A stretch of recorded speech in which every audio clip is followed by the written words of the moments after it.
Oh, snap. People say something bad. You got the bass in your voice this morning, Phil? He's old. He's an old snap. Free coffee. And give it a minute, it'll warm up. And it'll be back to its fun high pitch stuff. I feel like I showed my face at this point. What's up, everybody? Hello. What's going on, man? It's Jason. Where are you at? I'm trying Right to here. Oh, there you are. Hey, Jason. What's up, dude? What's going on, man? Like everybody's shy. Turn your cameras on. Let us see you. Yeah, what you hiding? Mhm. You ain't wash your face, you ain't brush your teeth yet? Yeah. Got Too crust early. in your eyes. Cameras. Hold Yeah. Let me put my clothes on. I'll be back. Hold on. Hello, Germany. Hey, Germany in the building. What's Yeah. up? Oh, So look glad at to have this. all of you guys here with us today. Thank you for We got joining. Peru in the house. Wow. Yeah. Kenya. Kenya. Yeah. Amazing. Italy, Scotland, Mexico. God dang. This is incredible. Nigeria. Yeah. They're here for Mike.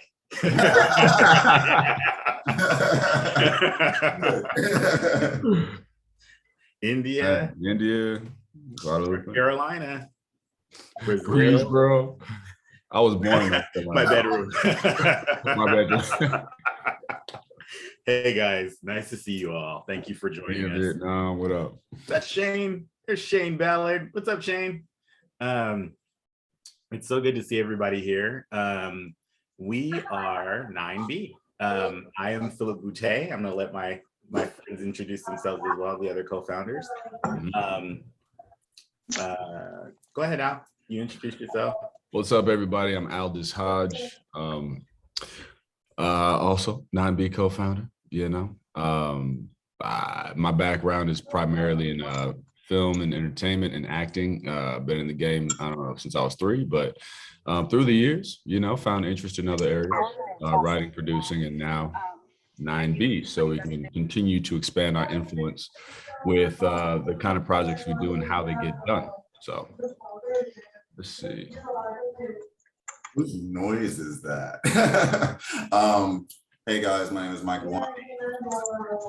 Oh, got her. Let's try and mute. Can we mute? Let's mute. Everybody, let's mute. I was trying to hear. I was like, somebody getting in trouble. Who is it? What's going on? Who yelling? But anyways, Mike Uwandi, also co-founder 9B, concept artist, illustrator for about 6 years now. Worked in games, animation, live action currently, along with 9B, working on Marvel. Yeah, that's pretty much it. We collectively are 9B. Yes. Our company is striving to bring diversity to Hollywood and beyond, and try to make sure that artists of color are properly represented, and also that there is a voice for marginalized people within the industry, and just quite frankly, just trying to make sure that there's a balance that should be there, that's naturally there, just in the world that we don't see at the upper echelon of entertainment as it stands today. We basically put this company together. We started it at a drink and draw, no less, with the Concept Art Association. And they had a drink and draw last year, 2020, for Black History Month that we sponsored. And so we put it together. It was Afrofuturistic themed, kind of incredible in terms of the turnout. It was packed to capacity with a line out the door, which was rare. But what we saw, which was even more rare, was specifically just for us, there was a ton of Black artists all in one place, all at the same time and across all different mediums. So this was live action, video games, animation. We had storyboard artists, we had producers, directors, we had some people from places like DeviantArt and things like that. So it was like a big event for us. And so we started to talk to a lot of the guests, and everybody had the same, story or the same type of feeling. Like I work at a video game company, there are 300 employees total. There are 2 Black people only that work there, and we never get to work together. So it was like that type of very specific thing. And that was across all the different platforms. So we started to see like there's this isolation that you can feel at work, but you're also nice to do a quick touch base too after this meeting. Maybe we can hit BG's first. Keep unmuting. I was like, wait, is that me?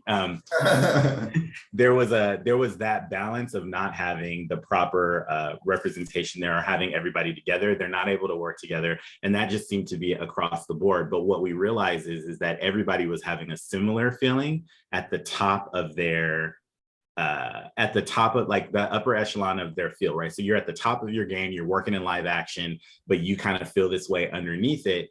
And then you don't realize that literally like right next to you in an animation studio, there's someone feeling the exact same way. So because of that bond and because of that, that kind of like connection of understanding that that's what it was, we said, you know what, there seems to be a great need primarily for community, like a place where artists of color can go to where they can see representation of themselves and feel like there's a community where you can talk to each other, talk about issues at work, or just have fun, right? So that was the first thing. So we said, okay, great. We're going to start this out and we're going to do more drink and draws. And once we decided to do more drink and draws, then pandemic happened and everything shut down. That next month in March, the whole world shut down. It's all over, no drink and draws. And so that actually was a blessing in disguise for us, because then what it made us realize is that we needed to think bigger. And we needed to try and see if we could solve this on a much broader scale, which is when we decided to start trying to formulate the actual core root of 9B, which was trying to make sure that we were providing, you know, BIPOC artists and beyond, just a place where they could come, feel safe, work, and then also we could go to the studios, use our contacts, build jobs, and then what we do is we build teams. So we say, studio says, I've got this big movie. We say, okay, we've got 2 creature designers, a character designer, environment, prop, whatever. We put that collectively, that team together. Not only are you working with other artists of color, but you're working together. So that's been the key primary function of the company. And we do that across all those different platforms. So or all those different mediums. And that was just kind of the core root of it. And then, of course, I'll let Mike kind of continue on and talk about like, there's other aspects of it too, just in terms of we're not just here for that. We're also trying to solve the problem, the pipeline problem of creating more artists of color earlier. So I'll let Mike talk about the educational components. Yeah, so as he mentioned, like there was an educational component that we've kind of wanted to push. Not too long ago, I went to South Africa, and we noticed that there was a bunch of young kids who were really interested in the arts, and a lot of them didn't have the means, they didn't have the connects, things like that. Also growing up where I did, you know, art wasn't something that was really pushed. So we noticed that, you know, most kids are drawing early on in their earlier part of their life. And then there comes a time when it's not cool or it's not feasible for career purposes. And parents, if you're foreign, they're like, be a lawyer or doctor, right? If you're American, they're like, oh, there's no money in art. You don't want to be a starving artist, right? And so you don't want to be professionally homeless, essentially is what they're saying. So the other way we were like trying to note, the thing that we were noticing is, I went to 2 art schools. I went to Art Center and another one in San Francisco. And essentially what I noticed is I was the only Black artist in my program. Even when I went to Academy of Art, thousands of students in the illustration department, there were 2 of us, and all the other guys dropped out. But most of the BIPOC artists were in TV for like behind the camera or acting, but no one was actually doing the artistic, like the drawing side of things or the designing. And if they were, they may have been doing comic books. But there's a whole spot where, you know, there's video games, there's film, where there's none of us being represented, but that is kind of the blueprint of our culture, right? Film is essentially the blueprint of our culture. People see that, they come up with stereotypes, they come up with ideas about other people and so forth. So if you're not actually working for for those films, what happens? People come to the assumptions that aren't really accurate. So with that being said, went to Art Center. There was one Black student per generation, meaning I can go my whole 8 semesters, and then that's when another Black student would come in. Then I also noticed like, oh, there's very few women as well. And like there will be women in animation, but not too many women in like video games and feature film as well. So then I started noticing these things, and I would also notice how hard it was to get into those spaces because you're not truly connected with anyone. You're not seeing people who look like you. They don't understand certain cultural norms that you have. And so one of the big things was noticing how at the end of graduation, there would be amazing, talented artists who wouldn't be seen or wouldn't be looked at for their potential. And therefore they would have to work even harder after graduation, right? When they're already primed and ready to be in the industry. And they may get picked up maybe 3, 4, 5 years after they've graduated, whereas they're looking at the rest of their fellow students already getting jobs, living lavish, posting pictures on Facebook and Instagram, talking about they're living on their private jet.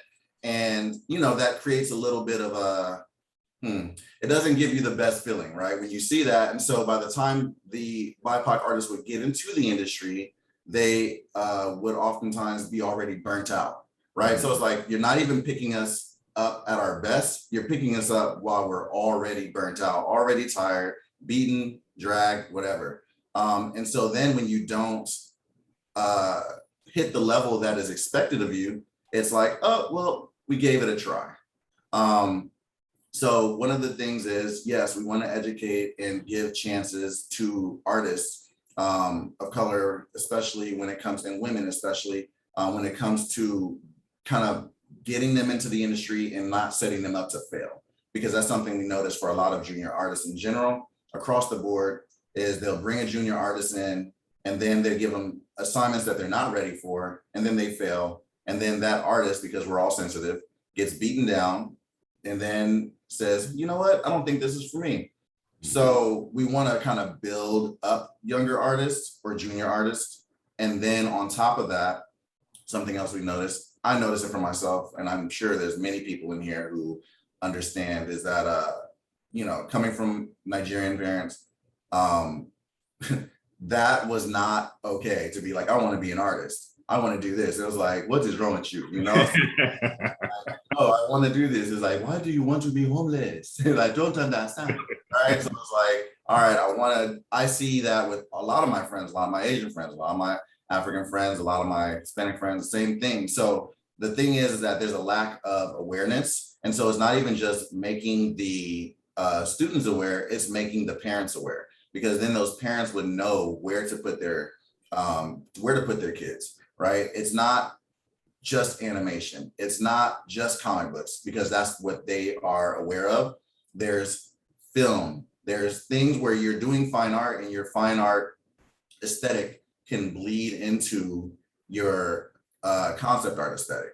It can lead into these different things. So it starts with the education of the parents, because then they'll start to put them into programs, right? And then these programs, it doesn't just help BIPOC artists, it also helps the white artists as well, because now they're still more familiar with a different aesthetic, but also just seeing other people who maybe look a little bit different.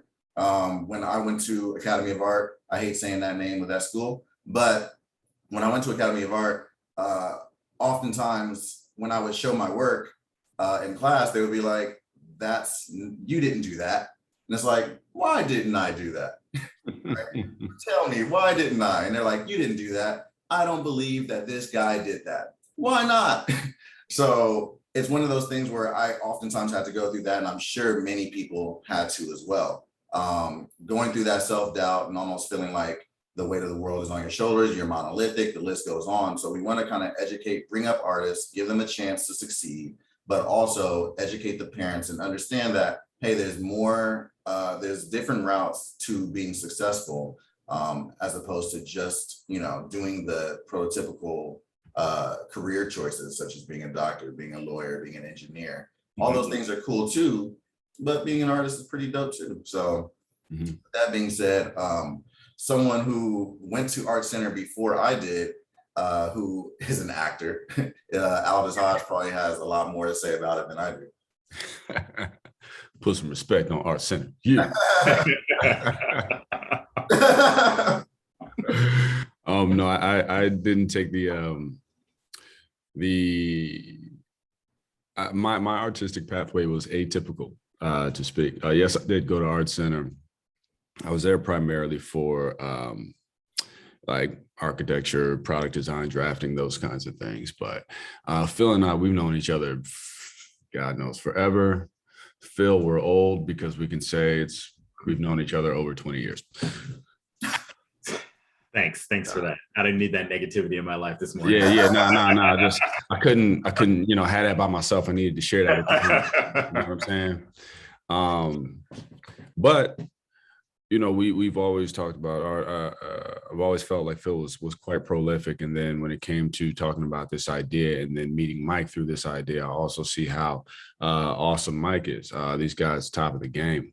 But where I come from as an actor, producer, now moving into different spaces, the art, just like the writing on a project, is a language. It's equally important where the source is, what the foundation of that art is. And when it comes to projects that are particularly hinged on culture, all right, it is so very important to not feel like you're projecting an idea of, or you are faking what the culture is when you step into a room, when you read lines. That's why the teams behind the art are so very important when it comes to their experience. And something that we get to do when it comes to dealing with these clients is having that conversation to tell them, to convince them why it's important. If you're talking about this particular African culture, well, let's get really specific about what country they're from, and then more so what tribe they're from. We dig all the way in. Research is where the key is, but when it comes from a lived experience from the artist, that culture translates through the eye, which translates through the pen. So having to convince people that it's necessary to have people of color on staff when it comes to opening up the range of options and creativity, it can get a little frustrating at times, because it's almost like you're talking to almost, it can be like talking to a wall. You're like, why don't you get it? I mean, but the thing is, even beyond that, when it's not hinged on culture, you still need to have people of color in the room, because people come from so many varied backgrounds that it's necessary to the quality of the project. And for us, we do get to have these conversations of saying, this is why you need this team to look this way, this staffed up this way, let's divvy it up. Because when you are drafting, when you are putting an image out, like Mike said, people build their presumptions based off of what they see, oftentimes when they haven't personally engaged culture. I've never met, Black people from Cali, but, I saw this one movie, I saw Boys in the Hood, and you're like, yeah, okay, cool. We're not all like that. But that was a movie about a particular time and about a particular space. And it was good for what it was. But, have you seen Soul Food? I don't know. Like, it's different flavors and colors. But the art is so very important, and being able to have the conversation with executives in a different space where we have the chance to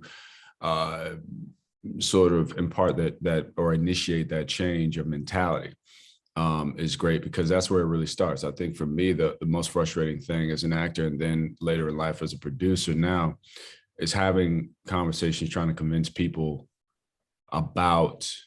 regarding the necessities. And what I mean is, I walk into a house, it doesn't feel like a Black person lives here. It feels like y'all watched a documentary, or y'all watched some Discovery Channel, and y'all just was like, put it all in there. Nah, like,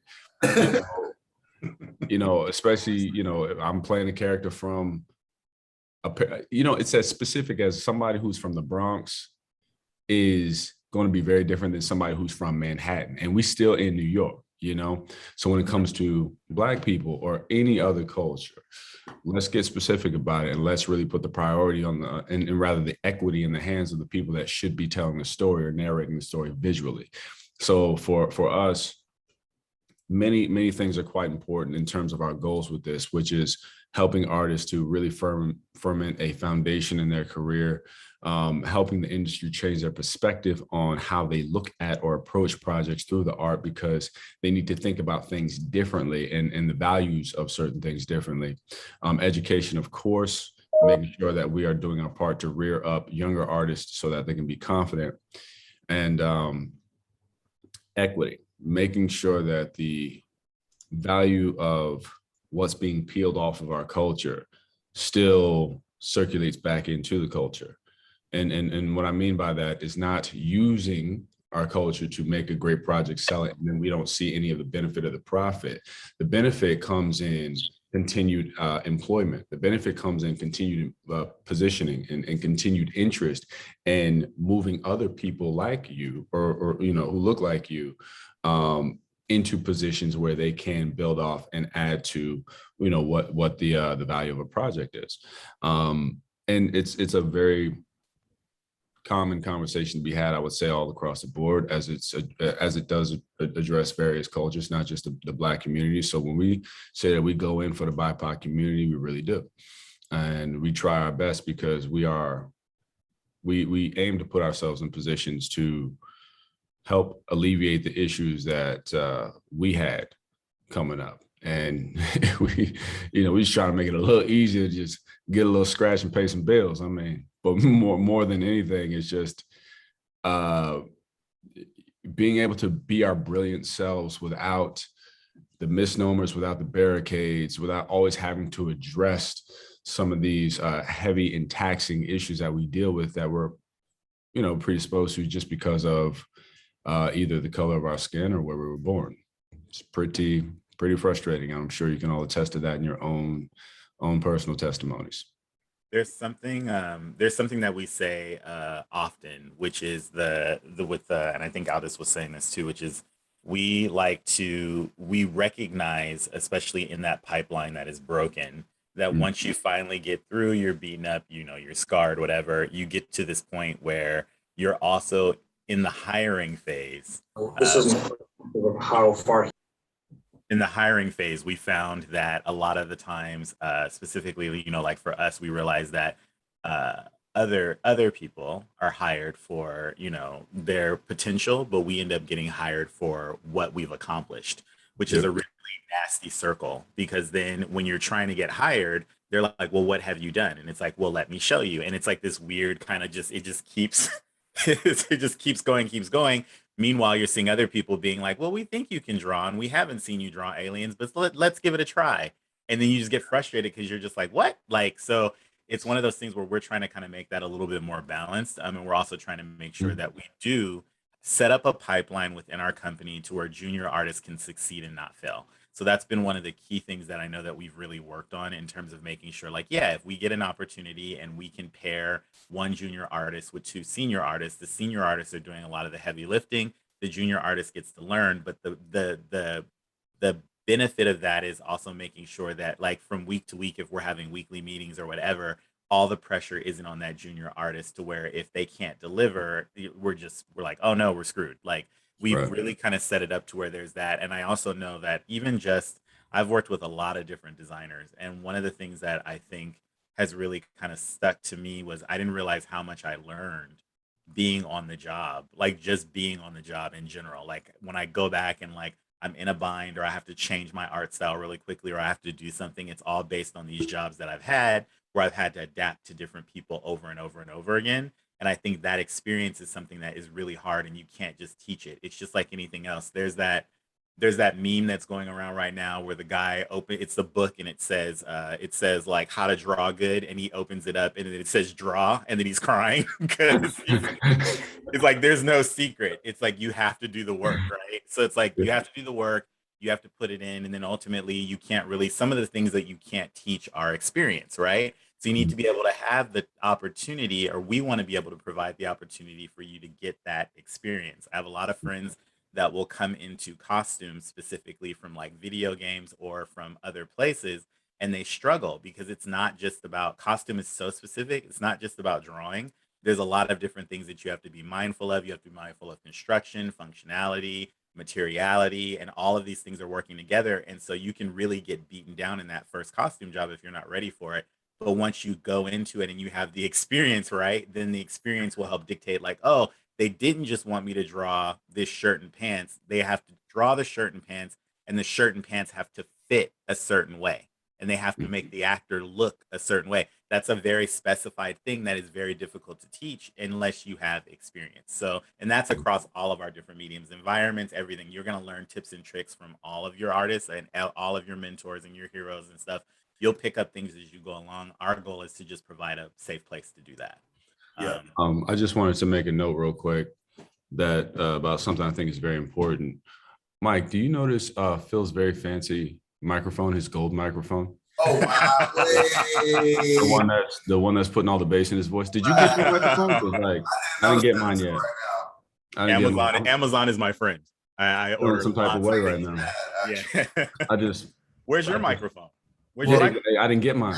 I didn't get mine. I ordered them. I think. Oh, you did? You did? Maybe just one. You did for me? Yeah. Wow. Wow. So, guys, let's talk about the importance of teamwork and communication. I think one of the big things that we also want to talk about, which is, luckily foundational for the company, is oftentimes I think I've heard a lot of like OG artists kind of say, it's not about where you work, it's about who you work with. And for the longest, I would always be like, nah, I want to work somewhere dope, right? And I would just ignore what they were saying. But now understanding what they mean, it kind of goes into the sense of it's not about where you work, because you can work somewhere really cool or work on a really cool project and be living through hell, right? Or you can work on a really cool project and not be learning anything. So oftentimes it's who you work with and building that community and learning from your fellow coworkers, because I know for myself, I've worked with quite a few like really dope artists, and oftentimes I'm learning tips and tricks through them to build my own repertoire. So I would learn ZBrush through working with like a guy, Chris, at like my first video game company. I like learned like some tips and tricks from Phil even recently, learning some things about painting through this person, that person. And so tell them about all the stuff I taught you, bro. Oh yeah, learning PowerPoint through Aldis. Wow, really? that's... But you're kind of thinking about it in a sense of being Mega Man, right? Throughout your career, where you start off the base stage, you're like the weakest character ever. And each time you go through a level, you're literally just absorbing from your enemies and friends all these powers until you become a powerhouse at the end of the day. And that's what will create your long-standing career. So what I'm hearing is that you start the game of Mega Man as Aldis, and then you become Mike, and then you become me. Wait, disrespect. Super Saiyan 3? Is that what you're saying? I'm sorry, guys. That's what I heard. I think the meeting has come to a close. We ended early. I don't know what happened because people out here, you know what I'm saying, talking all that smack.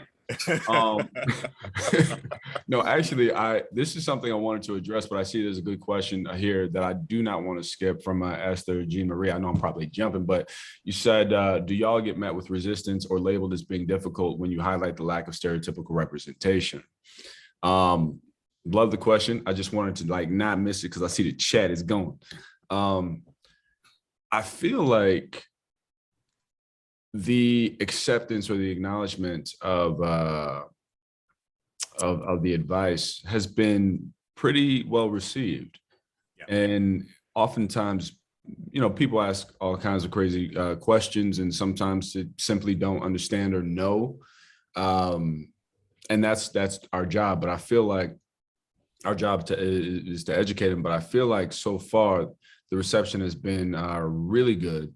And that's what I love to see, because I have been in situations where, independent of 9B, in other situations as an actor producer, where I'll tell somebody like, guys, this thing right here will completely offend an entire culture. And they're like, oh, it's okay. No, it's not.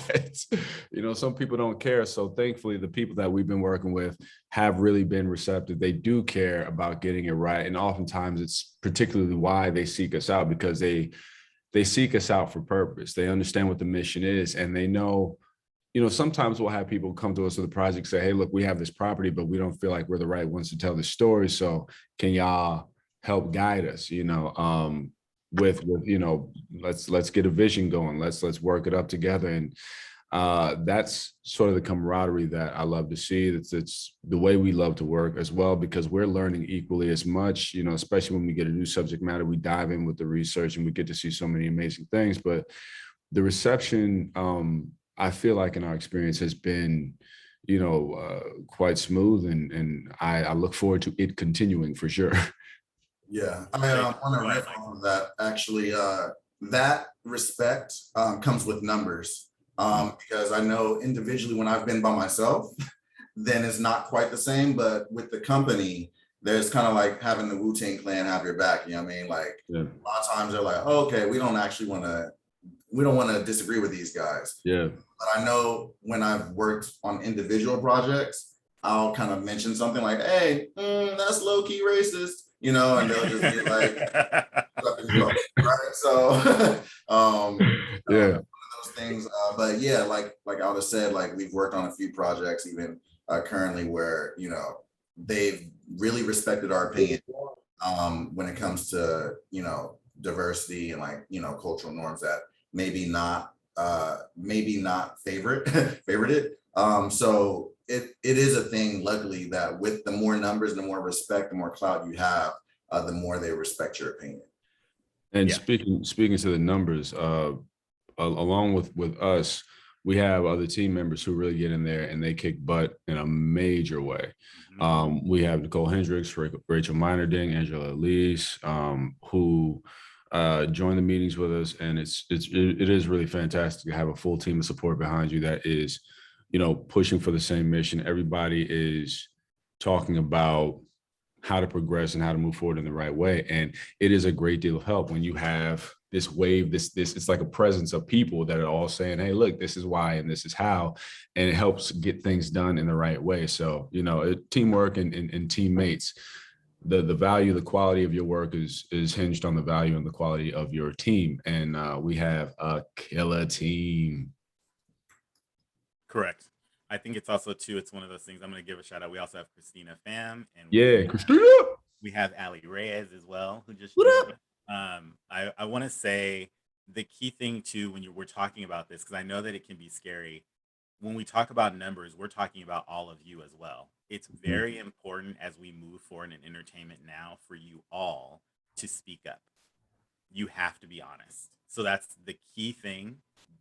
We don't counter anything. We're not necessarily, I don't even think it's viewed as problematic. We're just honest. And we also try to provide a bit, you can tell, we joke a lot. We try to provide a bit of levity just by joking around. So someone will say something in a meeting and they'll say, this character goes and they do this thing, and what would you guys call that? And we'll look at each other and we'll be like, we would call that highly problematic. Let's like, you know, like it's kind of like, it's just one of those things where you have to kind of figure it out, but you have to be honest. And people actually respond to honesty more than anything, just because I think that what they're used to is everyone's used to that weird, awkward lull where you kind of feel like something's a little weird and then no one wants to say anything and then it moves on. But I find it interesting because I feel like what happens is it's like, if you've ever gotten to a point where your office is just a mess, right? And then you just got to get to work. So for like, you could be living on top of that mess for like a week.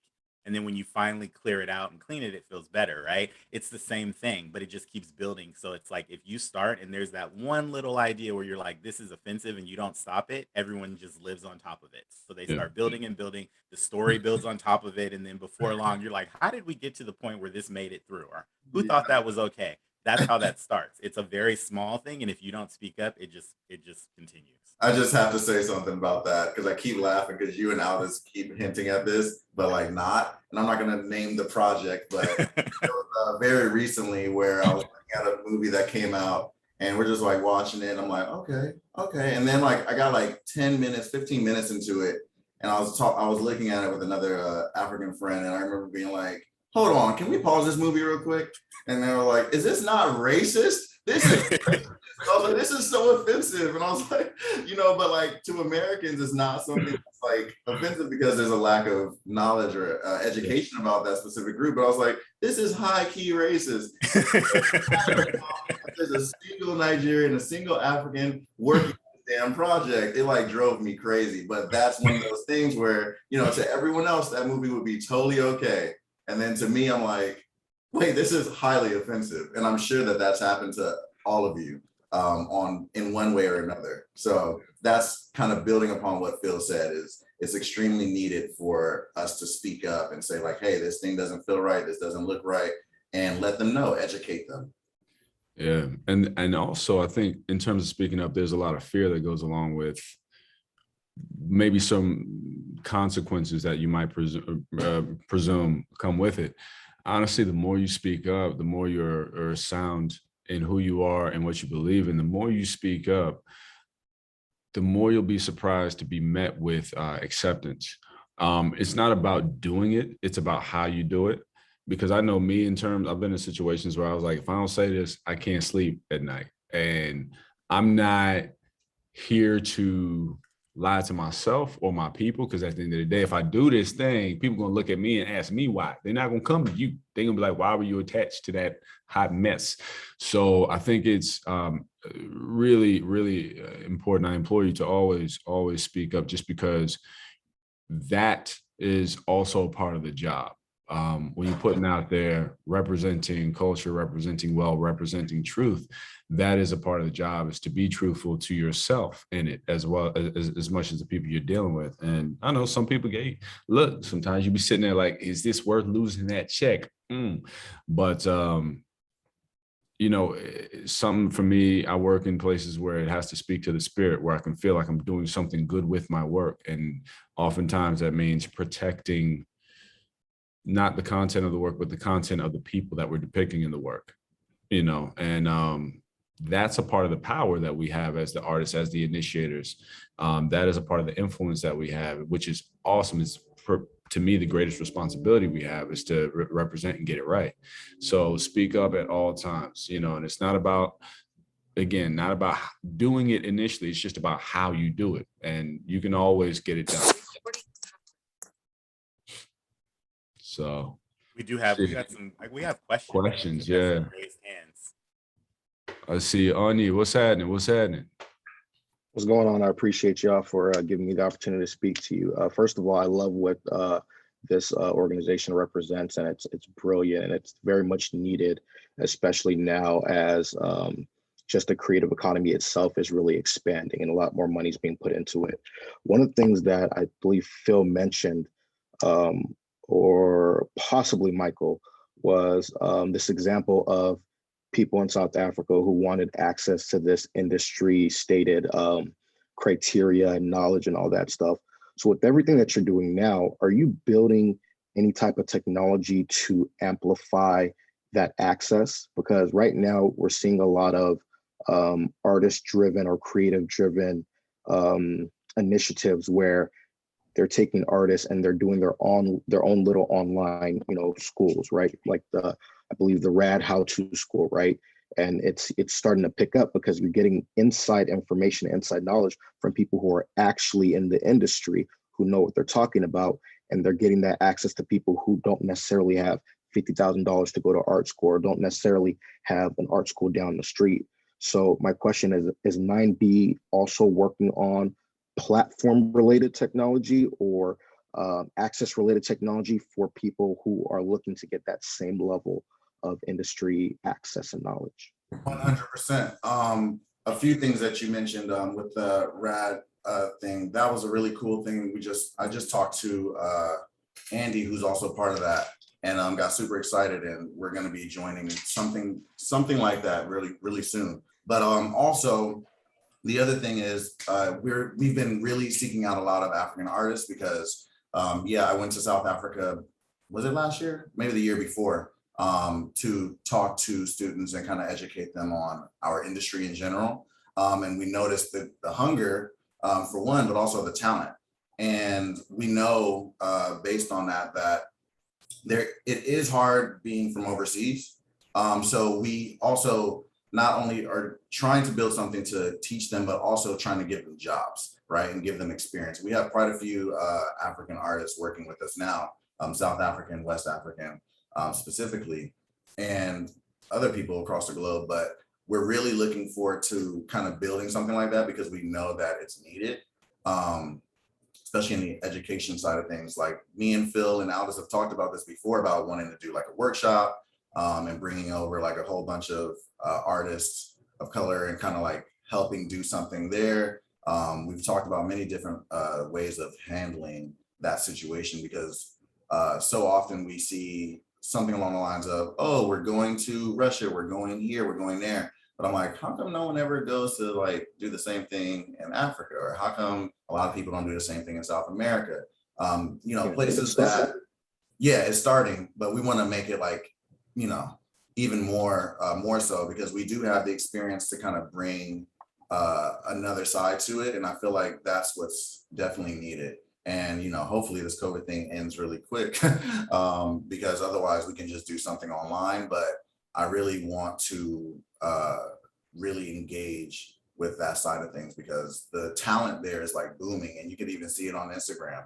The level of talent seems like it just came out of nowhere, but it didn't come out of nowhere. It's been there for a while. It's just finally being seen. 100%. I totally agree. And look forward to seeing whatever you guys are creating when you make it public facing because again, it's right now, it's the creators economy. It's hot right now. More money is being spent on content now more than ever. So like it's a 16 or 70% increase from last year, right? Across the board. So creating pathways and pipelines to that talent is extremely important. And I'm looking forward to seeing what you guys have. Most definitely. Thank you. Thank you. Jason, Mr. Jason, give us your question, sir. What up? Can Hey, you guys hear me? yes. How you guys doing? Thanks for your time. I had more of a broad question of like, how does what you do, which is very important, does it conflict with the current guild that you are part of? And like, how do you parse information? How do you get the jobs into your hands from the guild, or do they contact you directly? So the guild, I get what you're saying. So yeah, so the guild, think of the guild more like a means. What he's talking about, guys, is there are labor unions, right? So there's all these different guilds that allow you to work. So there's like the costume designers guild, there's the art directors guild, there's the animation guild, there's like a bunch of different ones, right? The key thing that happens within that is that that's the structure that allows you to work on union projects. So there's the difference between non-union projects and union projects. So all the projects that we're working on, you know, live action films, all that stuff, those are all union projects. So the guild just allows you to do that, but it's not an agency. It's not anything like they don't get you work. They literally just are a blanket to allow you to do that. Our structure is, if you think about it, is we are collectively worldwide and we're a bunch of freelancers that come together as a collective studio, and then we approach the studios themselves. So we approach Sony, we approach Netflix, we approach, you know, the Warner Brothers, right? We find the Sometimes they projects. approach us. Yeah, or they approach us, and then we figure out a structure within what they're asking for. So they say, okay, we are developing this superhero project. It needs some characters, it needs some vehicles, it needs some props, it needs weapons, it needs all those things.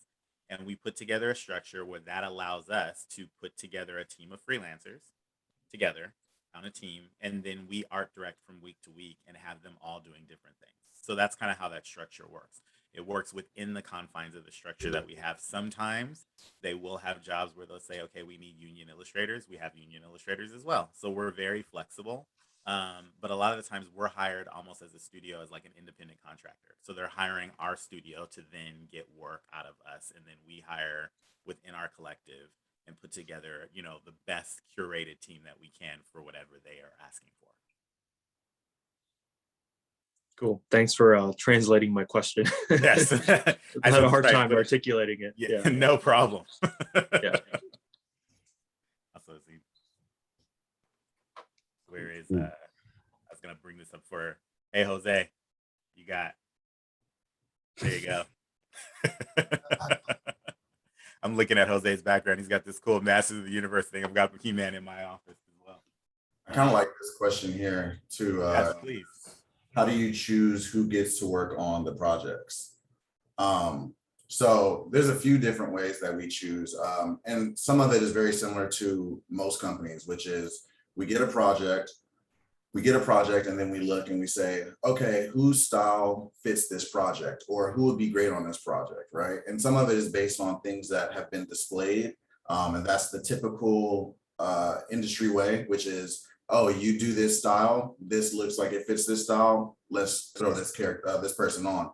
But the other thing is, luckily, because we are artists, we can also kind of see through that and be like, oh, well, you know what, this person's style doesn't necessarily fit, but maybe it's a good idea to try him out, because I think if we do a 1+1, he can do this and he can do that. Maybe he can do this, or maybe she can do this. And so that's one of the things that we do quite often is we'll get some certain projects, and a lot of times names kind of just pop into our heads right away. We're like, oh, this definitely fits Alfred's style, right? Or this definitely fits, Reggie's style. The list goes on. So that's kind of the way. It's based on what you guys oftentimes show online, because we're always looking and we keep track of all of that.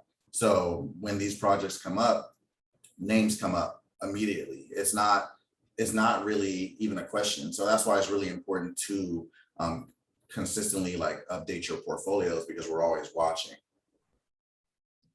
There's also just, he's not telling you guys the full story. We do full blown have a battle to the death, so be prepared. We make you guys run a marathon. We do all kinds of stuff. And if you can do all of that, then you can be on the project. So let's have them give them the proper tools so that they can succeed. Yeah. Run through a tough mutter. Who wants it? We have our own, was it the American Ninja Warrior course? Give them a foam pad sticks, fight it out. American Gladiator. Draw this. Yeah. I think something that Aldis can really talk about here, where essentially it says they seem to be giving the power to African creators.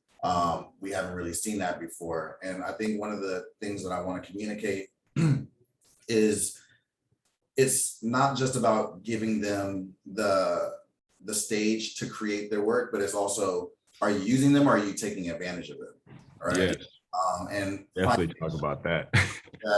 Something that I've seen a lot. I've heard the stories. I've talked to literally every day, talking to a new African artist regularly, is some of the rates that they're getting, some of the deadlines and turnarounds that they're getting, some of the things that they're not able to accomplish based on what these studios are doing. So, yeah, it's cool that they're getting opportunities to get their first their foot in the door, but it's also not okay to be taking advantage of artists who may not have the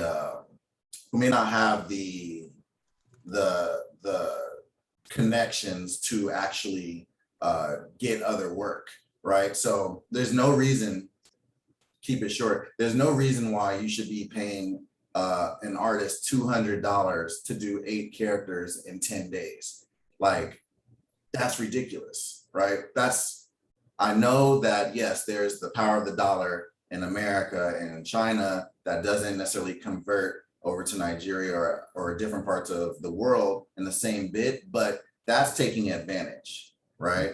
That's taking advantage of a group of people and getting work. There's also a thing that happens where these artists or these companies are delivering art tests to artists, even though you can clearly see online that their work is amazing. And they're getting these art tests, they're having them do 10 characters, 15 characters, and then say, all right, thank you, not paying them, and then taking those art tests and delivering them to their team for pitch packets and things of that nature. So yes, it's cool, it's kind, quote unquote, for them to be handing them the opportunity, but also think about it like this. It's because of things like Black Panther, things like Shang-Chi, where they're now going to push the industry forward in the sense of, oh, there's money behind this group of people. Okay, let's do something about it. it's the money that's coming behind it. It's not like they're doing it out of the kindness of their heart. They're doing it to take advantage of certain people for monetary gain. But I want Aldis to talk about it because he talks about it a lot.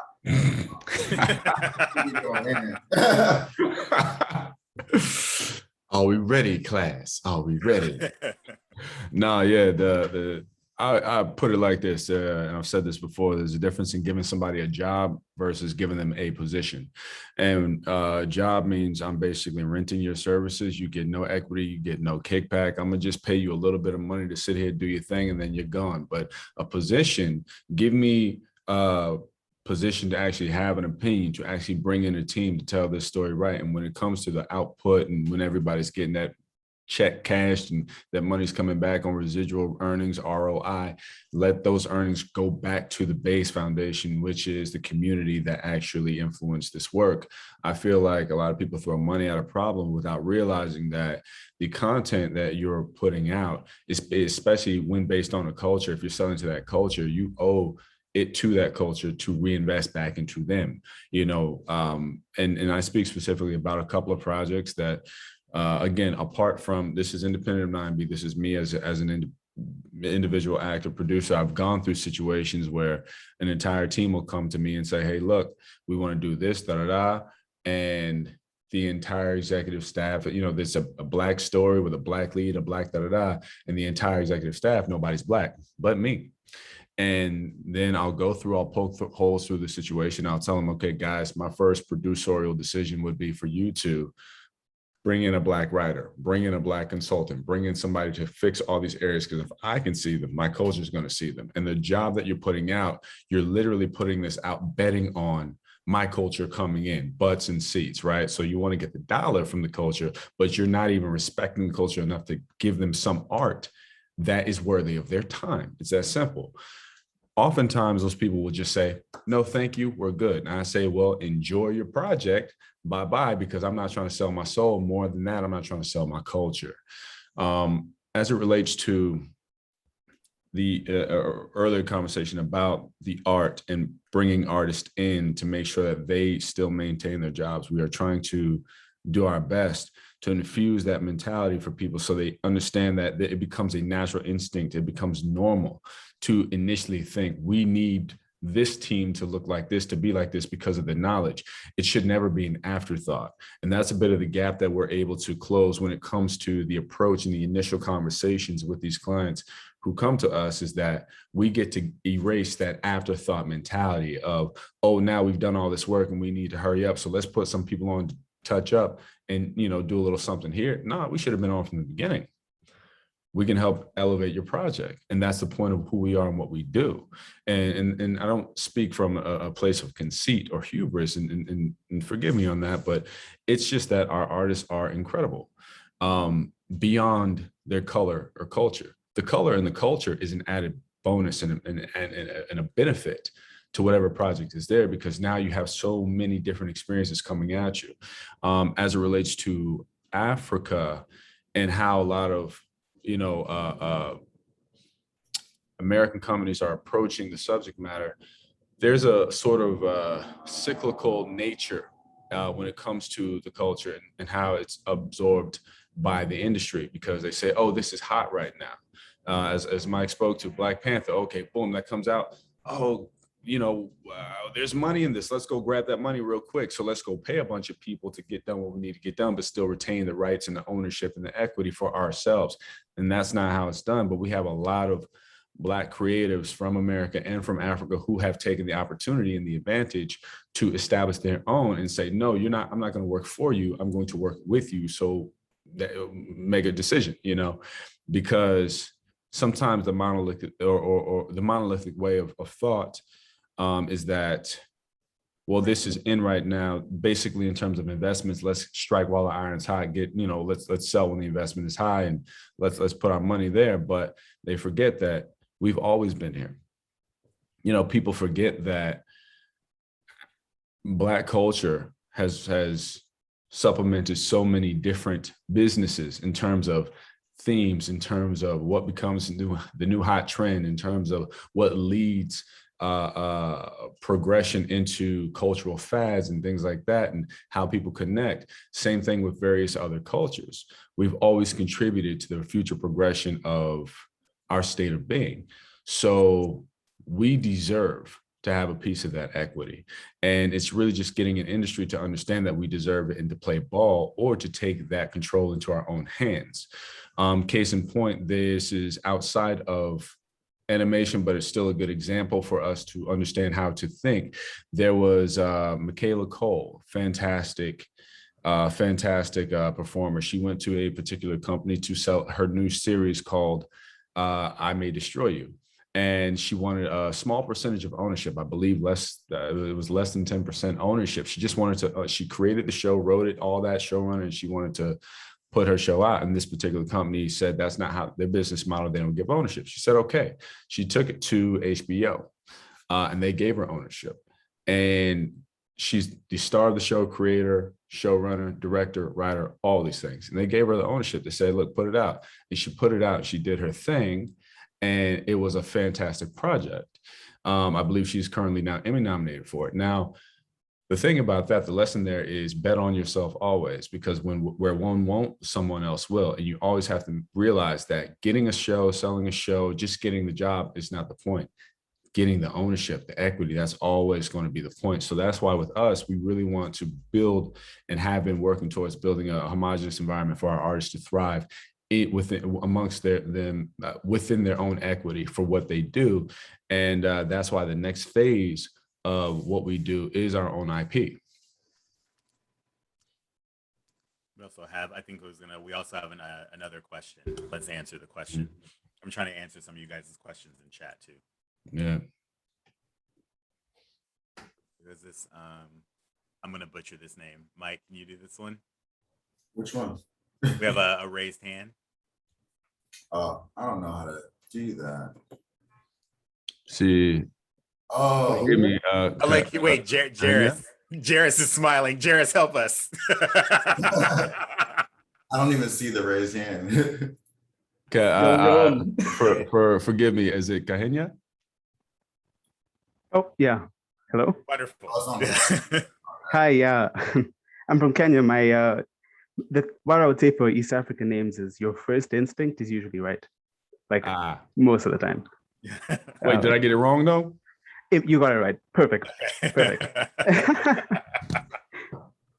I'm done. I just wanted to, yeah, nice. I want to just note on that whole exploitation thing, because I was the one who brought it up, like in the, because I'm in animation and I've loved seeing the development of African projects with like Disney and Iwaju and those people, what they're doing over there. And this idea of exploitation is so interesting to me because I understand it's a really bad thing and they're grabbing that money from the hype of Black Panther and all these other issues. Mm-hmm. But I see it as more as a starting point, because even if like the corporations are coming for the money, it's sparking something in Africa. The minds are changing to, this is a career that my children can have. Because even if maybe, and it's tragic to see these artists get exploited for their culture, but after Black Panther, for example, Lupita Nyong'o, who's Kenyan, she came to Kisumu. She had a premiere event. When it came out, people saw, oh my gosh, this is someone from my village. Like, I grew up with this girl, and she's doing this thing. So now someone from there can make a film, and that conversation starts. And I see that as more important, because in the long term, the industry will come from there. It won't come from Disney. It won't come from the white people and the execs. And they'll make their billions temporarily, as it's a fad. But in the long term, the smaller projects will grow until we have our own voice in the international community. So it's kind of like a lesser of two evils, because it's either that or we just never get seen, if that makes sense. Yeah, no, there's definitely a balance to it. There's pros and cons, and I agree with you that it definitely brings the right attention for sure. Where the hiccup happens is when the attention is brought and it comes down to the conversations in the boardroom, where the money that is pushed into the project is also pushed into the community and it stays there. Where it's like a couple of great hits, so there's Hollywood, there's Bollywood, and then Nollywood, which is Nollywood, you know, the African film community is the third largest in the world, right? Yeah. So how do we bridge that gap where when America wants to go over and use that or utilize the culture, where can we bridge the gap where those American dollars that's pushing into the culture actually still feed the culture afterwards, where it's not just a temporary stay? So I absolutely agree with you in that it does help the African community see the benefit and inspire them to continue pushing, because they see now there's a different sort of grab there and there's different sort of value. But when it comes to the American businesses that are dipping there, the added component for education is for them to understand that when they go there and they leave, they can't take all the resources. They have to leave something behind for the community, you know? And that's sort of the,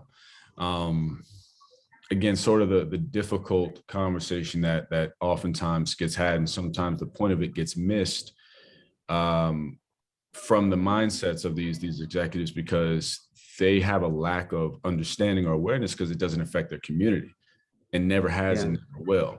They've never experienced or ever felt, you know, because they've always been in a position of controlling power. And we need to now share that. What I just addressed an article not too long ago where, and I said, and I meant this, is that giving opportunity to those that don't have doesn't mean taking away from opportunity from those that do have, right? There's enough room at the table for everybody to eat. We just need to make sure that whoever we're working with understands that, so they can willingly and happily share that equity, so that other people can build some ground beneath them. And that these people that are jumping in to pay for these projects and that are usually, you know, putting up these projects because it's the new hot thing, make sure that they're not standing on top of the foundational source, but standing beside the foundational source of that culture, so that we can all move forward together. Yeah. That's, yes. I think in the ideal world, that's where it is. And if you look, well, obviously there's the huge conglomerate, massive giants, but there are people doing like amazing work just in animation alone. Look at the African Animation Network. I think his name is Keith White, South African, you know, origin. They're doing this thing where they're trying to empower voices of Africa to keep that money that's coming out of the continent. An example, Cartoon Network ran a thing back in 2016 for, you know, they wanted African stories. Some kid won it, you know, he was a bit too young. And these guys, they basically lobbied Cartoon Network to give him a company and for him to keep the rights of a TV show that's going to be airing, I think, next year. Wow. So he's having his own company and it's going to be airing on their channel. And things, you know, small little acts like that, that's how we'll develop the stuff. But I, you know, I'm a bit skeptical to see that happening with bigger and bigger companies. But you see it a bit, you know, Disney is working, this is the first time that they're working with, in partnership with another company to make a film. And I'm a bit of an optimist, but I see that as a huge breakthrough, because where has that happened before? They've never done it before. And these are technically still owners.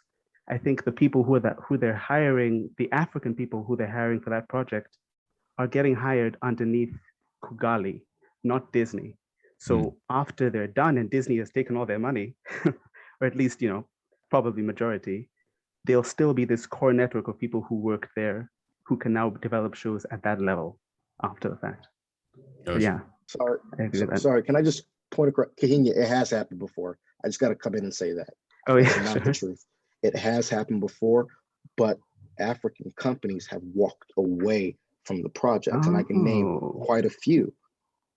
And it comes down to what you were saying earlier, which I understand where you're coming from, but I have to disagree. What's happening is when it comes to production budgets, African companies are getting 5x less for production budgets to actually run their productions. And to Aldis's point, only maybe the creator can eat off of that. Everyone else is kind of just like waiting, right? And Disney has done this. Cartoon Network has done this. A lot of these companies have done this in different places throughout Africa, whether it's Kenya, South Africa with Triggerfish, even in Africa through Nnedi Okorafor's company. right? I've seen it happen across the board. And it's happening for 10 years now. But what's happening now is maybe they're giving 4x instead of 5. And certain people, they're so hungry for opportunity, they're just taking it. They're like, all right, we'll take it. So it's a catch-22. Yes, we want to see more things come out of Africa, but we don't want people to get exploited, and we want the opportunities to essentially create room and foundation for more things to be happening, to Aldis's point, right? Because if you give people the right amount of production budget, the right amount of money, they can eat off of it, yes, but then there's money left over to do more productions, to do more work, and to really expand out and grow that creative community in that environment.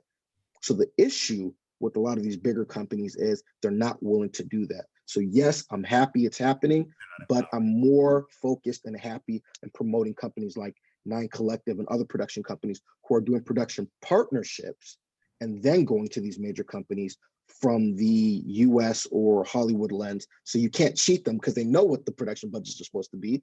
And then on that partnership, they're getting the right, correct splits. So I'm all for that. I'm not really with the other stuff. Exactly. And I think it's just, it's something that we just have to make very clear and not pretend like it's not happening, because the truth of the matter is, it is happening. There's a lot of exploitation happening all across the board. Exactly. And that's kind of exactly what I was talking about earlier, is that there's companies that, I'm not even going to mention names, but you guys know them. Specifically, there's some in South Africa that are literally taking advantage. They're exploiting African artists. And that part is not okay. So it's like, you know, we've even had some issues before with the same thing where someone's tried and we've cut that off. So a lot of it is based on the fact that they think that there's a lack of knowledge, and they also know that there's a lack of opportunity. So with that being said, there's companies that are taking advantage and making sure, like when he said, there's nothing left. So yeah, you get the experience, but you don't get enough income to actually build something after.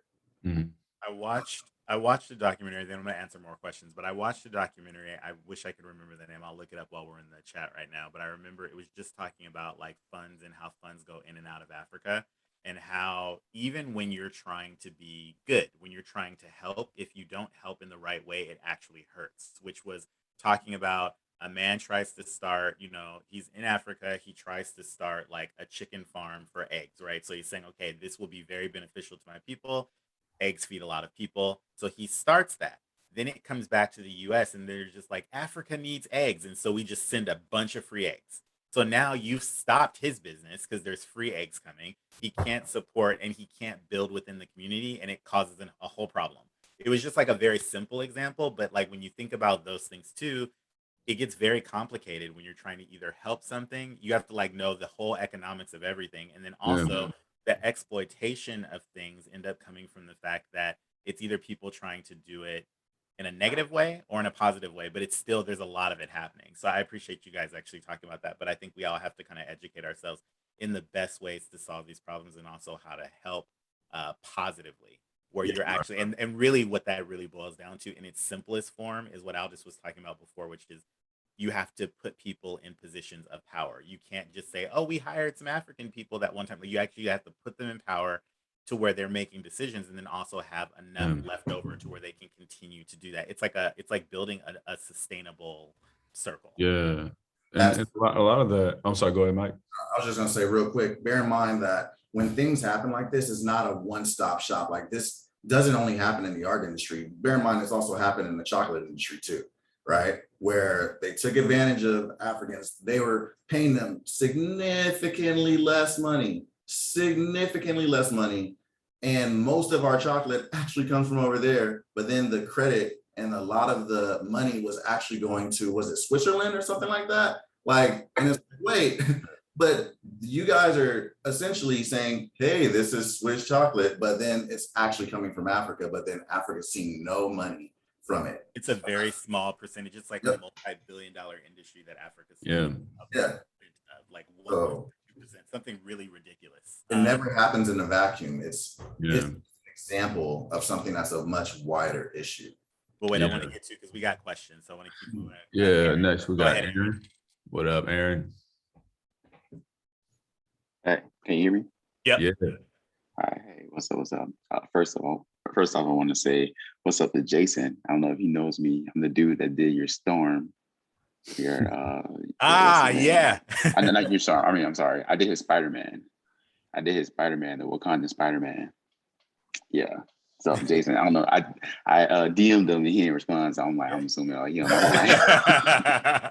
Respond, Jason. Respond. Yeah. Called out. Shots fired. But you're talking about IPs and stuff like that. Yeah. I don't know if you can get into like more of that. You might have NDAs and stuff. But I was gonna ask, like, will that also start transferring to maybe depending on like, the connection and stuff like that, but more like, the statics and stuff. I know Michael B. Jordan's working on a static movie, I think they said, and it's like, trying to get more into maybe those realms as well, or even like maybe even game titles or something like that. Like what avenues of IPs you might be working on, or or Sure. what opportunities maybe. Well, in terms of IP, we're kind of across the board with what we do.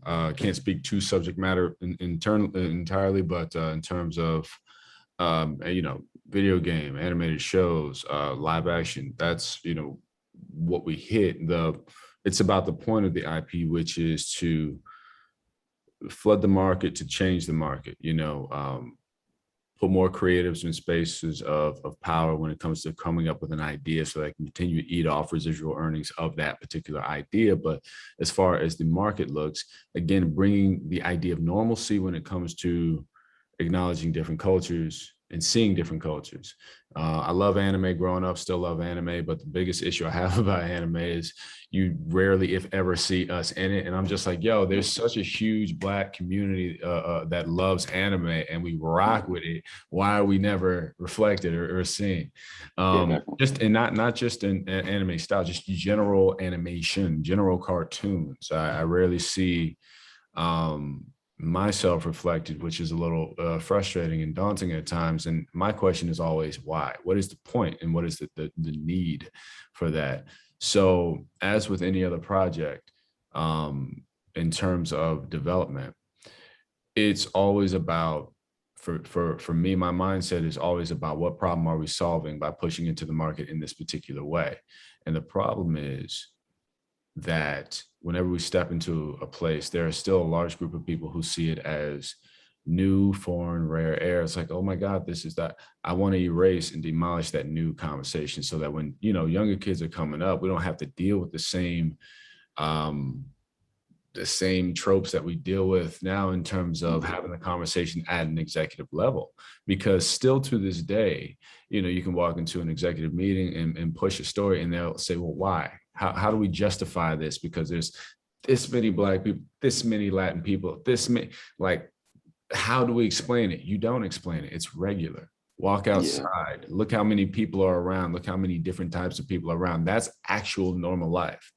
I don't want to have to continue to have those conversations. So again, in terms of developing IP, the purpose behind it, two big primary purposes, which is to push into the market to normalize seeing us in spaces where people are not familiar. And when I say us, I'm talking about the entirety of the BIPOC community.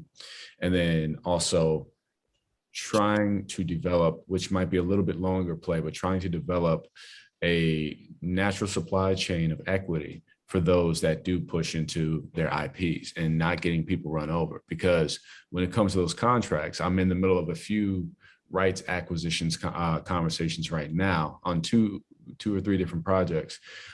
It's really where the contracts are, especially as what feeds the artist. Sometimes you'll be like, oh, I'm doing a TV show and I'm getting, $20,000 a week, I'm getting it, but you didn't realize that they bought out 80% of your initial check in residuals. So really, you getting like, 3,000-4,000 or whatever, and the rest is bought out in residuals, which means that they can run that show 100 times before you see $1.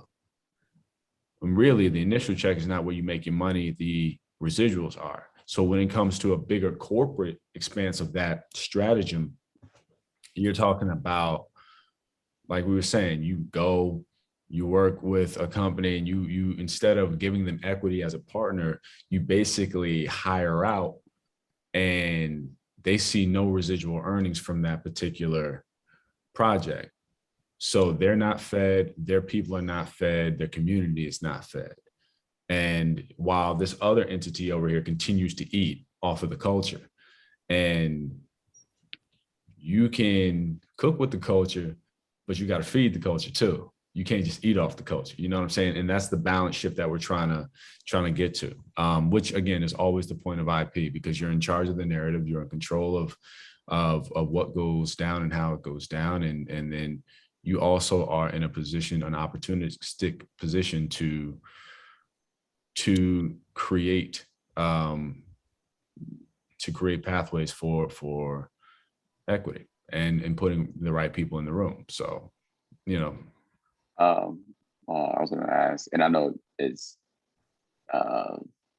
ideally, not ideally, but I guess like it would be awesome, like just to have I guess a think tank, like for the people in here also who maybe have ideas for like IPs and stuff like that.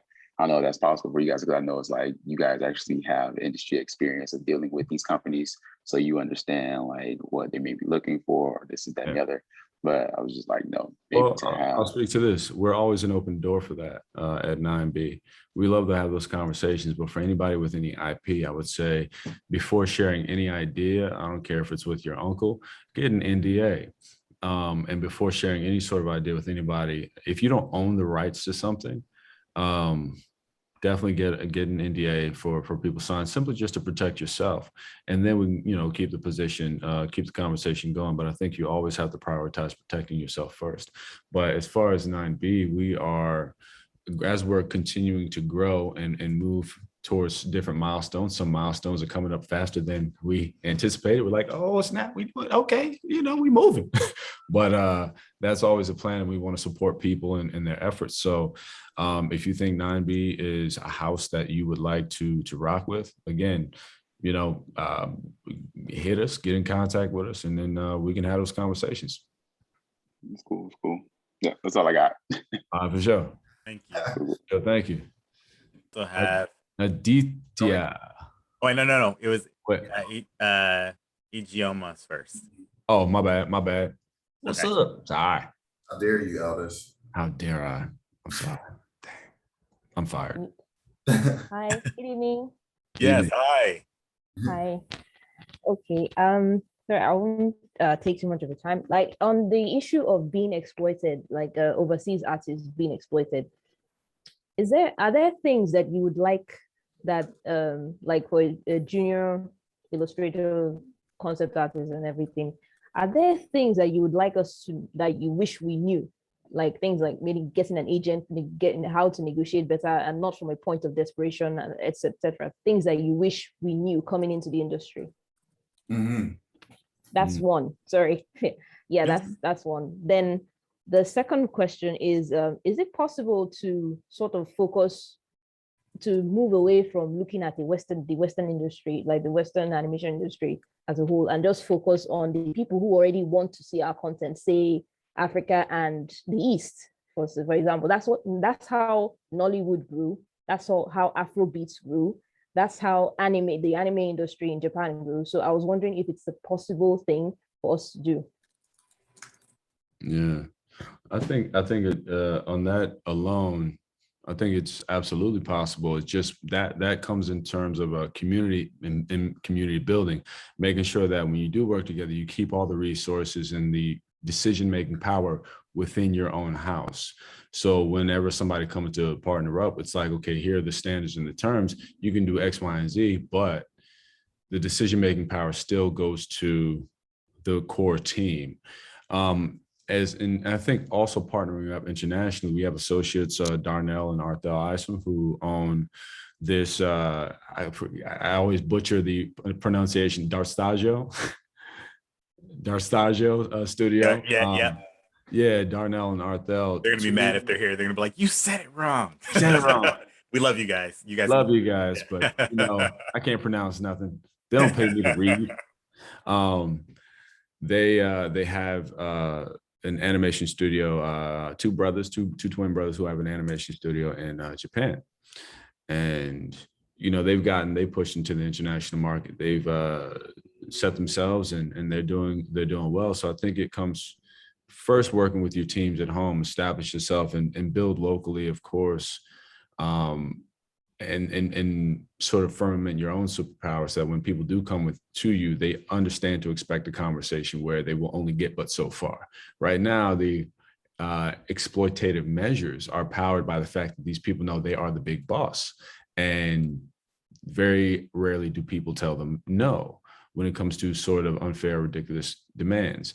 So you just have to be willing to say no, because we have our own, and you have to develop your own within your own. So I would say, just link up, just continue to crew up within the space of where you are, or within the region, and build on top of that. Right now, it really is. I think there's a lot of people pushing into,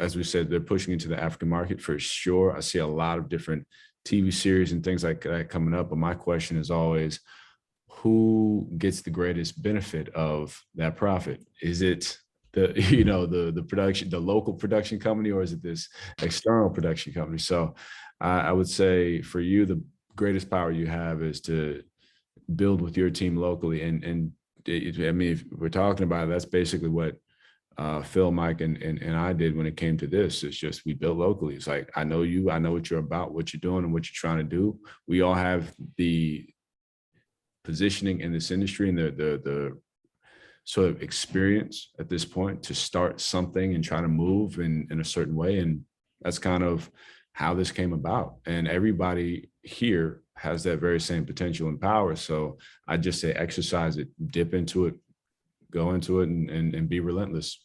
Yeah, and there was another question you asked. Sorry, my background is loud as hell. But there was another question you asked in regards to things that junior artists should know. I think one of the big things is understanding that you are worth something, right? So a lot of you are really talented already as junior artists, you just lack experience. And a lot of the times when it comes to these companies, they'll approach you with things based on, hey, let's go back to something I'm familiar with, I've seen is, hey, do 8 characters for $200. And it's like, well, that's not really conducive to building your pockets, is it? Because there's things like, a lot of times it's best to charge an hourly rate or a day rate, right? Period. If you start to get into task-based finances, that's not really fair to you, because then there's going to be revisions and they'll say, okay, we said $200 for 8 characters, but we also want you to keep perfecting these characters, but you're getting it at the end of your task. So if that's ever something, no. When it comes to doing things like art tests, be very wary, right? A lot of times there's some companies that are kind of shysty when it comes to that. And so one of the things to inquire, especially for these companies that have big money, is to be aware that you can ask for it to be paid.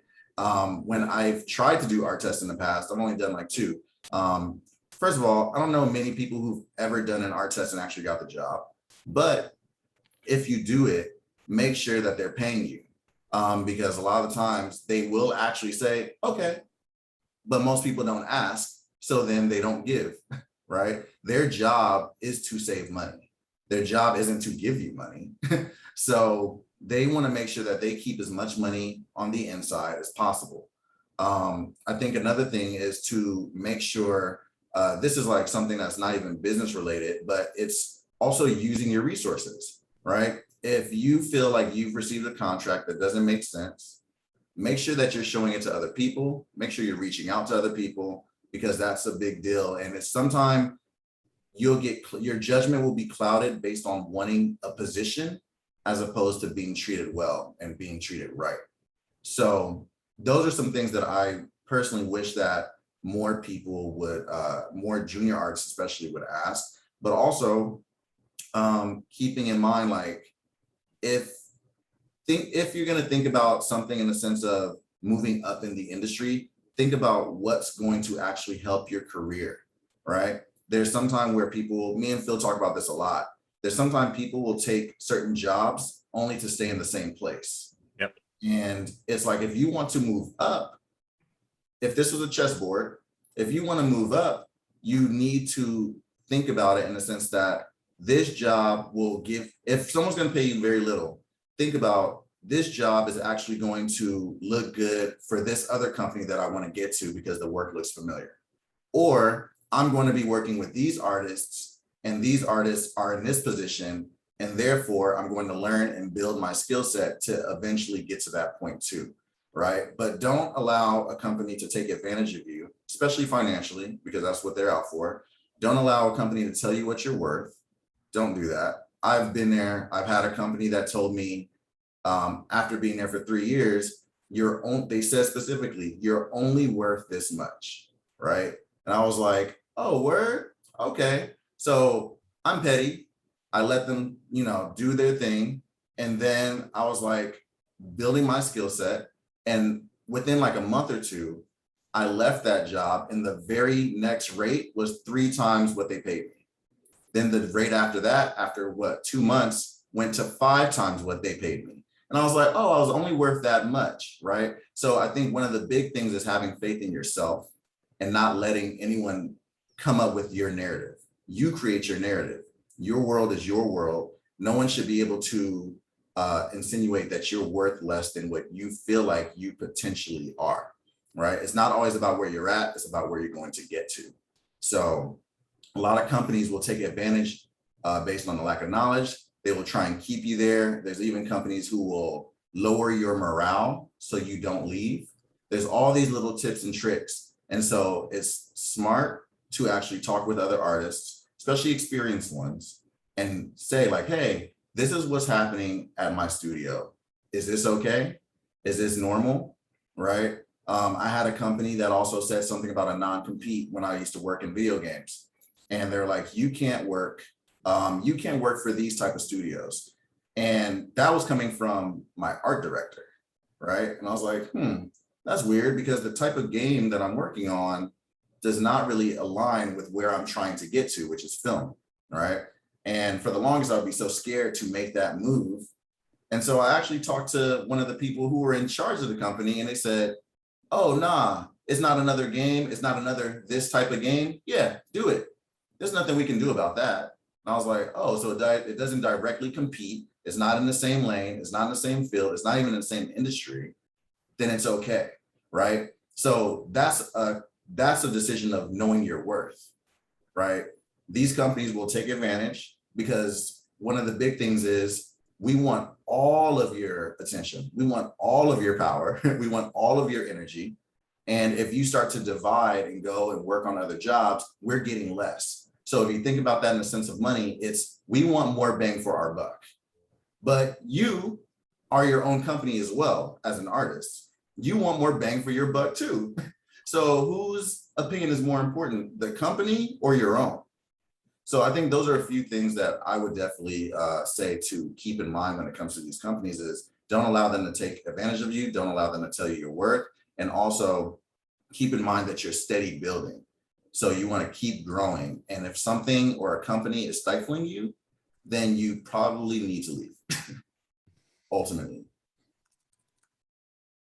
Thank you so much. That was really helpful. Thank you, Aldis. Thank you, Philip. Thank you, Michael. Thanks so much. Thank you very much. One last question. We've got Aditya. Still there? Hi. Yes. Hi. How do you say your name? It's Aditya. I'm from India. Nice to meet you. What's happening? I was just saying that I'm like 21 years old, and I'm recently doing a college course for, in India there are so in India, like Hollywood films are exponentially popular. Like I like the reason why I'm saying this, like Marvel, like people go crazy for Marvel films and stuff like that. So the thing is like but there is no industry for concept art. Like even though I am in a VFX studio, like like in college environment type institution, most of them have no idea what concept art is and what sort of they are all most most of them, what they're teaching is like, very old stuff, like if you like the workflow is very old and stuff. So the main question was like if I want to like break into the film industry, which I very much adore, and I am a person who is living in a place where there is a huge demand for this stuff, but there is not much of an industry.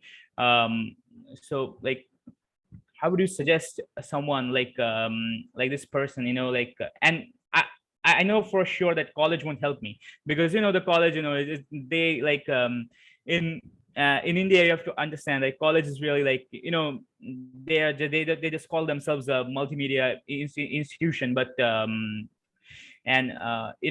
think you guys have also heard there's a hard, like parents, they force you to go to colleges and stuff like that. You cannot really drop out and stuff like that. It's sort of in our culture.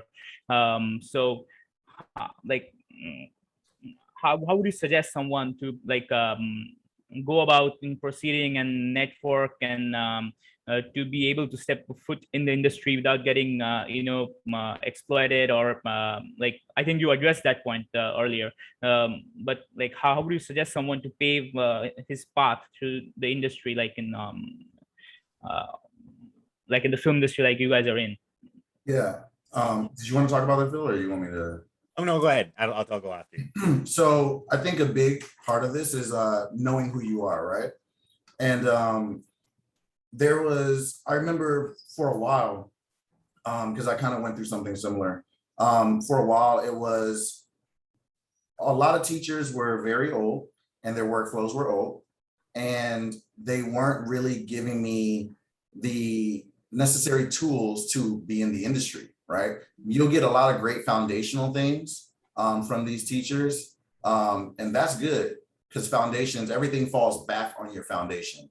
But when it comes to, okay, I need to learn 3D, I need to learn this, I need to learn that, it's really helpful to seek out other artists. And so when I talk about knowing yourself, a lot of it was teachers would be like, Mike, you have to utilize online. You have to be online all the time. You have to do this, you have to do that. And I knew that my skill set was, oh, I hate being online, but I can talk to people. Like, I like interpersonal connection. So I would take advantage of that skill, right? And I would lean into it. Instead of just being online, I'll take classes. And when you start to take classes, you're taking classes with people who may not have as much experience as you, but also maybe have significantly more experience as you. And those then become your connections that you will then move on forward through the industry. So I think one of the big things is if you can't take college courses, or say, if you can only take college courses, one of the things I did, I was taking other classes online, or I would join communities, right? Like a long time ago, I think Dave Raposa had something like Crimson Daggers or something. There's some other artists who had online communities. 9B now has a Slack community that's building, where you guys can share your work and stuff like that, and professionals will jump in and say, oh no, that's not right, and then jump back out. Asking the proper questions, right? So asking, similar to what you just did, if you want to go into character design, what are the tools that you need? Do you need 3D? Do you need ZBrush? Do you need Marvelous Designer? What do you need? And like proceeding that way. And yeah, some of those programs are really expensive, but there's always illegal ways to get those programs. I'm not promoting anything, but just being aware of yourself, and then knowing what tools do you have. I know what you mean when you say like, oftentimes your parents won't allow you to drop out of college, right? I've been there. I eventually dropped out of college, but it's one of those things that you know best. Your parents or your friends who are not artists don't necessarily know the industry that well. And so you know more than they do, right? And I think for myself, my dad specifically was like, yo, finish college. And I was like, well, I'm just going to slowly get out of college, but also have a job lined up at the same time. My first job didn't pay crap, but it gave me great experience. I was working with great artists who then, by my second job, I was making more than my dad, right? And when he saw that, he was like, oh, okay, I see. This is a routine. Okay, I give you my blessing, right? And so you have to like really understand that, yeah, I love my dad. My dad is a wise old man, but when it comes to this industry, he doesn't know shit, right? So you have to take advantage of those things and knowing that. But yeah, I think utilizing the community, you know that in India, because I'm aware as well, that there's a lot of artists who are dope over there, but they're not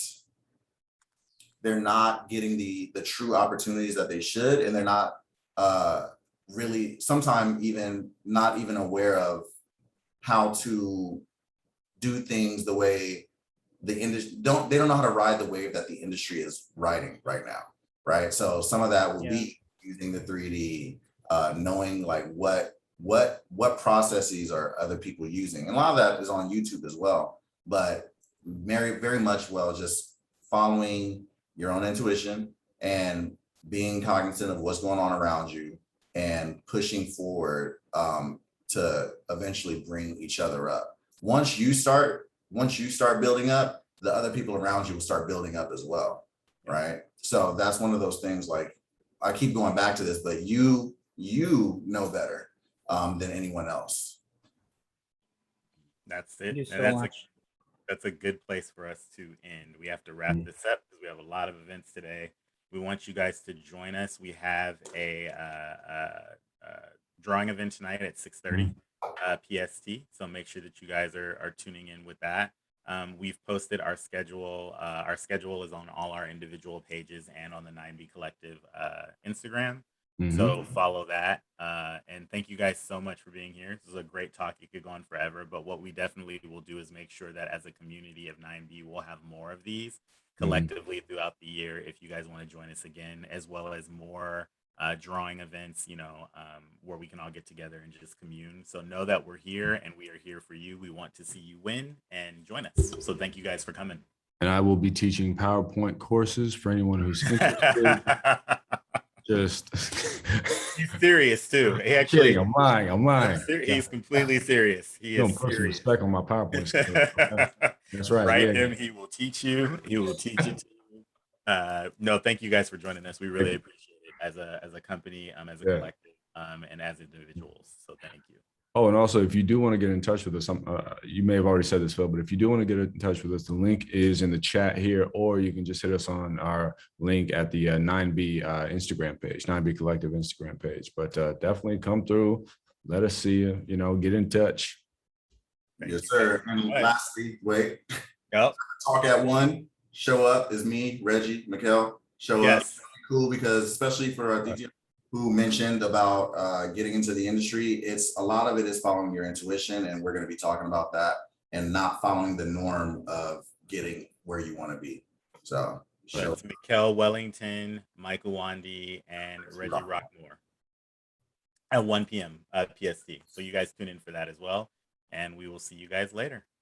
Absolutely. Thanks, everybody. Peace.